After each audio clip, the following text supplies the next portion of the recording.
Demak, boshladik. Salom hammaga. Bugun 6-mart 2026-yil 14-video. Sizlar bilan Ron.com sahifasida ko'rishib turganimdan mamnunman. Sizlar bilan Ron. HTMLni o'rganish tuzilgan reja asosida davom ettiramiz.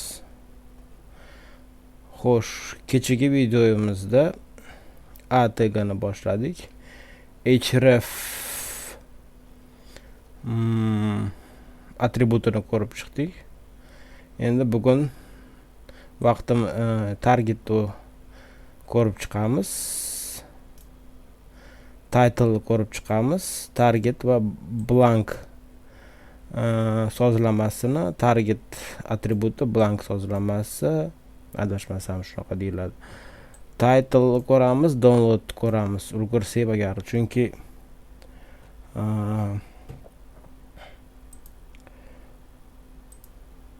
title'naqa targetda blankdan boshqa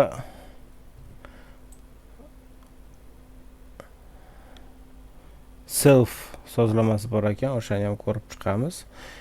Qolgan yana parent top degan значение nima bo'ladi o'zbekchada?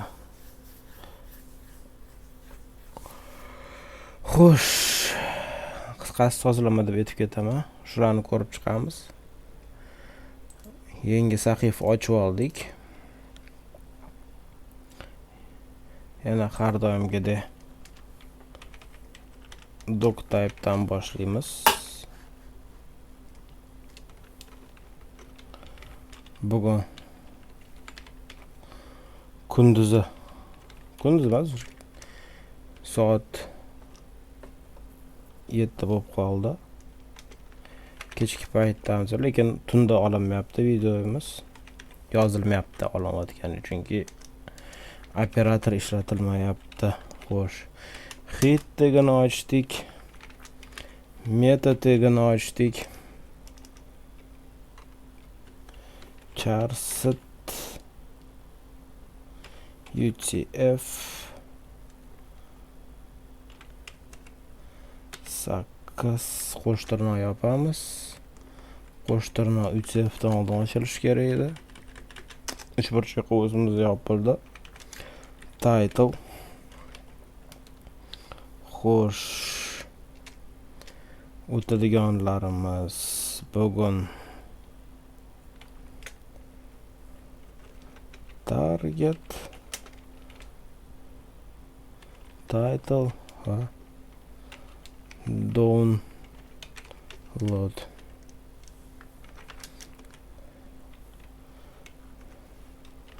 Title yapamiz. Hit yapamiz.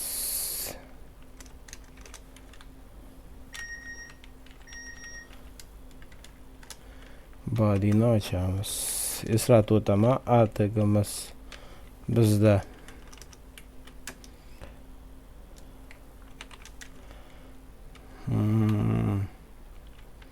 nima desa bo'ladi? So'z kerakli payt esdan chiqib qolyapti.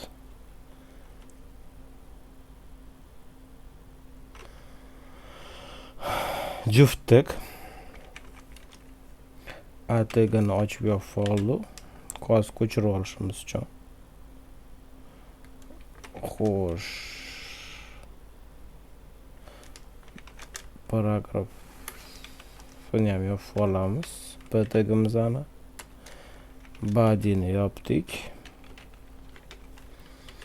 va HTMLni yopdik. Darhol yozib ketamiz. Href barobar qo'shtirnoq. Xo'sh,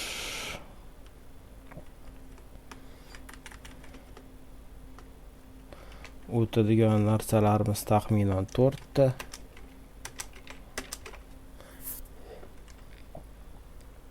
Ha, 4 ta. Keyingi darsda yangi tag o'tamiz deb bunaqa target tagini Target degandimmi? Ha, target sozlamasini ikkita target atributini, ya'ni ikkita parametrini ko'rib chiqamiz. Parent va top. Uni ko'rib chiqishimiz uchun boshqa tag o'rganishimiz kerak ekan. Balki ertaga boshqa tag, keyin yana bunga qaytamiz. Xo'sh, target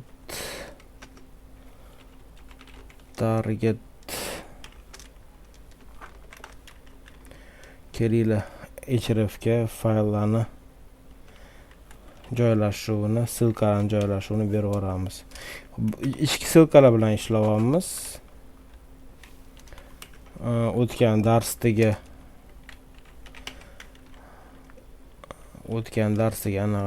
fayllarni ko'chirib oldik.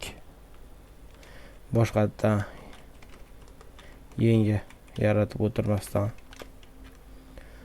Xo'sh, aytgancha men ko'radigan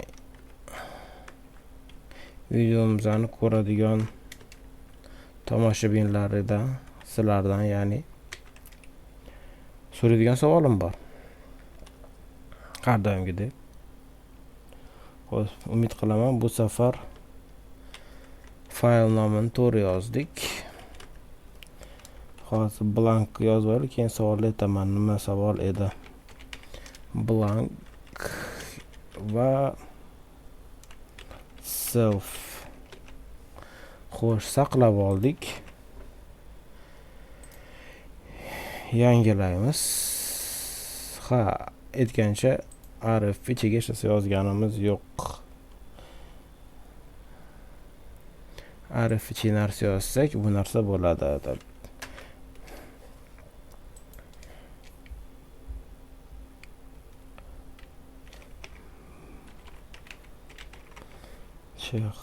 Havola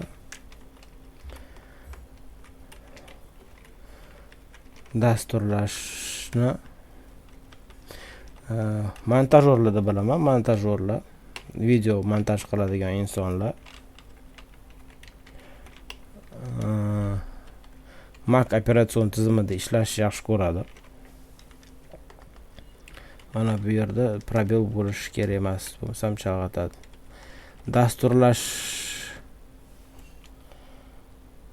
ko'plar eshitganman, serverlarini Linuxda ko'taradi, lekin dasturlash bilan shug'ullanayotganlar. Mana imенно hozir kimdir yozishi mumkin, Apple uchun bar iOS ishlatish kerak deb. Men umumiy dasturlash haqida gapiryapman. Umumiy dasturlash bilan shug'ullanayotganlar, sizningcha qaysi operatsion tizim ma'qul? Windows, Linux yoki Mac? Hali montajyorlarda nima dedim? Linux ishlatadi, Mac qaytaraman.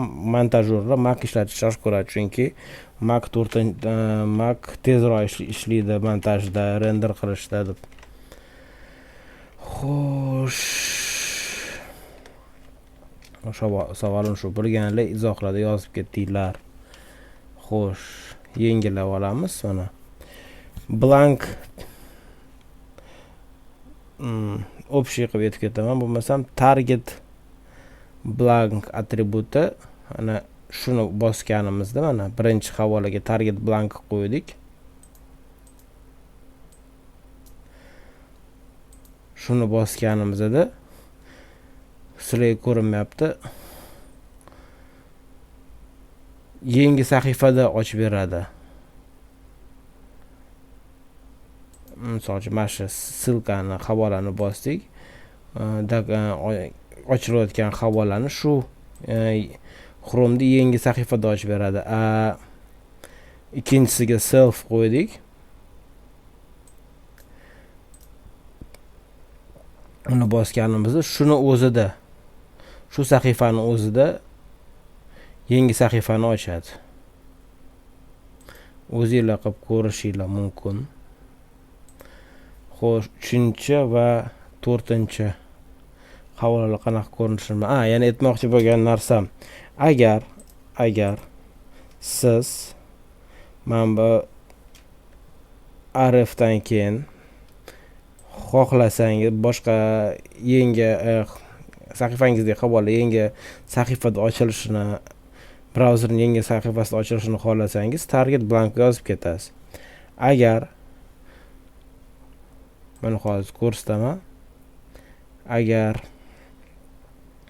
yangi sahifa emas, o'sha sahifani o'zida ochilishini xohlasangiz, saqlab oldik, yangilaymiz.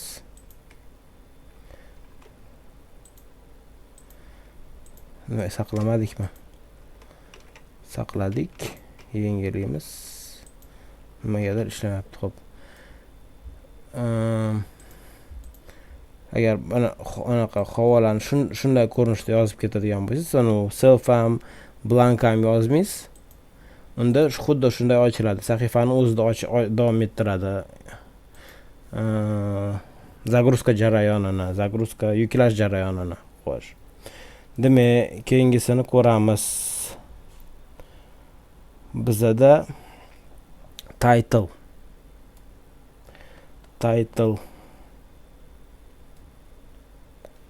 tag title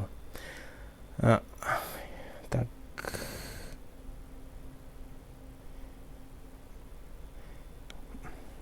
title sozlamasi. Xo'sh, mana shunga beramiz. Title va titlening ichida bu yerda yangiliklar. Adashmasam bu tek hozirgi kunda kamdan kam odam ishlatadi.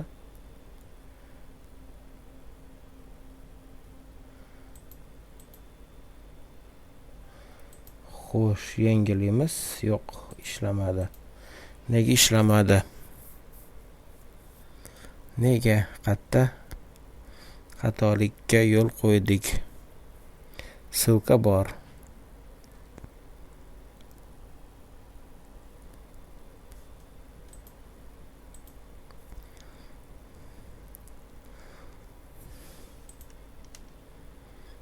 Ссылка bor.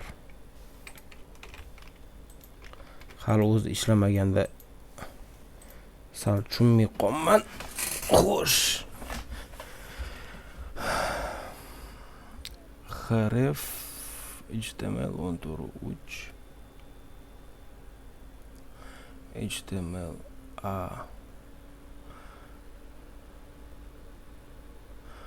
qat'a yo'q, qo'shtirnoqlar bor. Qat'a xato qilgan bo'lishimiz mumkin.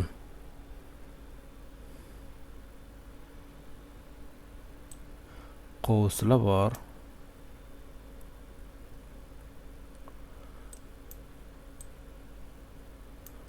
Biz anaqadan keyin qo'yib qo'yamiz.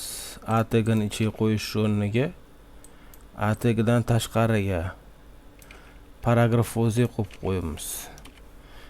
E'tiborli, yana bir bor e'tiborlik ishladi. Xo'sh. Uchinchi atributimiz nima qilib berdi? Mana bu titleda bu yerda yangiliklarni qo'ydik. Mana o'tamiz. Mishkani havolani ustiga olib kelganimizda bu yerda yangiliklar chiqadi. So'z yozuvi chiqadi. Bosamiz, sahifaga o'tadi. Mana targetda atributini href target atributini bermasak ham o'zi keng anaqa shu oynada keyingi sahifani ochdi. Demak, 14 minut bo'ldi. 4-chi anaqa atribut target download o'rga qarashga ulgurmadik. Shu yerda bilan bugungi videomizga yakun yasaymiz. Yoqqan bo'lsa like, yoqmagan bo'lsa yoqma tugmasini yangi videoni o'tkazib yubormaslik uchun qo'ng'iroqchani bosinglar. Obuna tugmasini bosib qo'yinglar. Talab, taklif, kamchilik, tilinglar, xatolar bo'lsa izohlarga yozib qo'yinglar. Keyingi videoda ko'rishguncha